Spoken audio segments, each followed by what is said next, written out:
That is critically acclaimed singer-songwriter Nick Cave, who is currently touring America. The Australian artist may be best known for his haunting songs about life, love, and loss.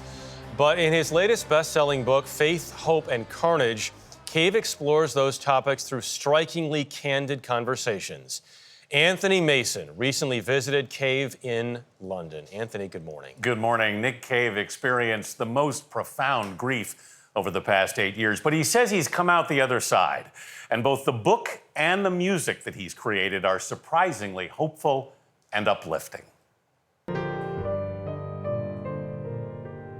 Nick Cave has been making music for more than 4 decades. If I could sail a galleon ship as a solo artist to the sky, and as the frontman for his band, The Bad Seeds.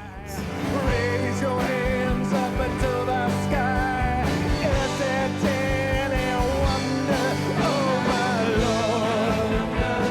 Lord? He's also an actor, an author, even a ceramicist.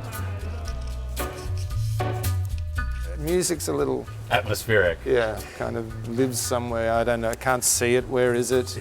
But this is this little thing that sits on the mantelpiece. You know. At one point, you say in the book, Faith, you're a Hope, stronger and man, Carnage, stronger man. Cave's latest book, grew out of conversations he had with journalist Sean O'Hagan during the pandemic. I think that the utility of religion very much is the thing that can guide you out of some very dark times.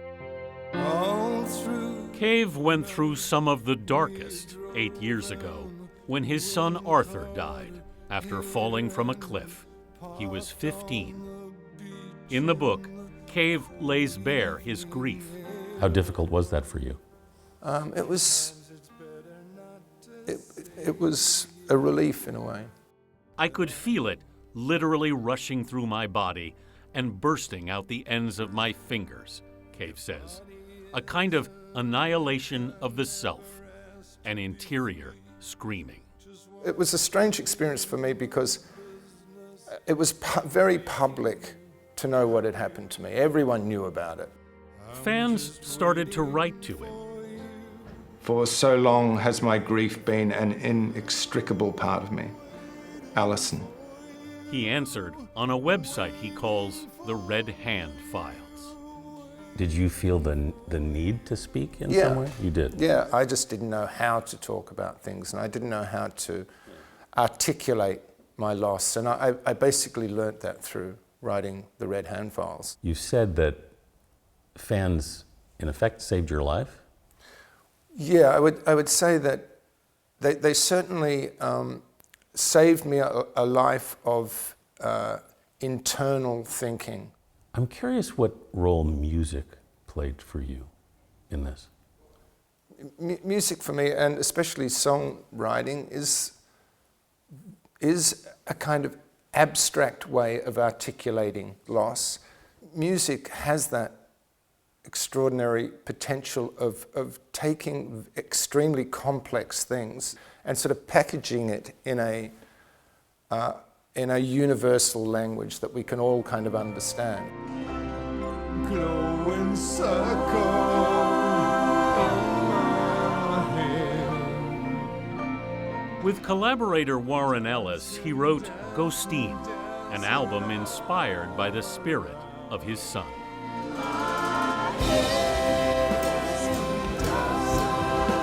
It felt like these songs were sort of reaching towards him in some way.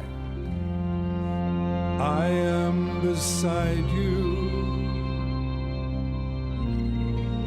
Look for me. I try to forget. Grief is just a great big swirling, confusing thing, you know. Yeah. And you try and make sense of it as best you can. But when I finished that record, I felt I'd done something for my child. Arthur was one of his twin boys with his wife Susie. Your wife's experience was actually quite different. I think that mothers who've lost children, it's a different thing. It's like a circle of hell reserved for mothers who've lost children. It's complex and primal.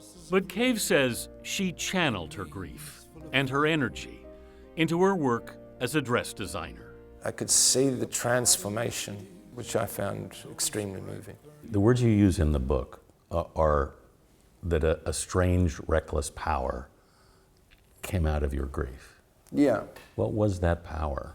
It's simply that it doesn't matter what happens next. The worst has happened, or at least it seems to you at the time the worst has happened. Yeah. It actually may not be that the worst has happened, I'm sorry to say.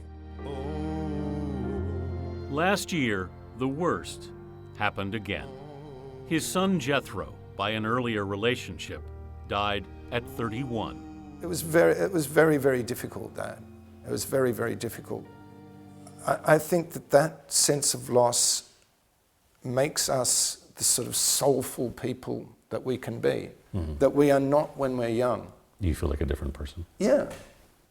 I think after Arthur died, after Jethro died, after my mother died, these things make you love people and humanity and value people and understand the sort of fragile nature of people. And it's made me kind of love the world more. For Cave, creation became an act of defiance. And when I started to do concerts and go on stage, I was sort of stepping into the regard or the love of my audience, and I felt that I needed to give something back. Music becomes a healing force anyway. Yes. It's one of the last things we have left, really, that actively attempts to, rehabilitate the world in some kind of way.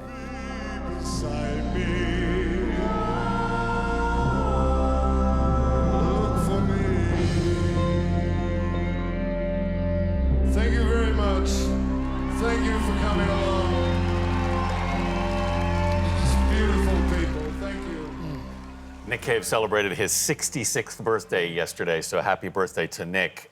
Faith, Hope, and Carnage, as we mentioned, he's on tour in the States right now, and Faith, Hope, and Carnage just came out in paperback. This is a book about creativity, it's a book about faith, and as we discussed, it's a book about dealing with grief. And in that sense, to me, it's incredibly important, because it's a conversation we're still afraid to have in this country. You know, if you've been through a chapter, anything like that, it's so hard for people to talk about it, and you feel really alone. So what he's done here, I think, is really meaningful in so many ways, and he's done it so eloquently. And the remarkable thing about that collective grief that he's talking about here is that he has such a beautiful philosophy because of what he has gone through and the act of defiance that he calls all of this. Well, so much of the strength he gained came from other people who'd been through similar things who reached out to him. That's a really important part of this. Grief is such a human thing, and he talks about it in such a human way. As much as society is afraid of it, you know, he's done something really valuable here. And he's open to having more conversations. I can't wait to read it. Thanks. Anthony, great story.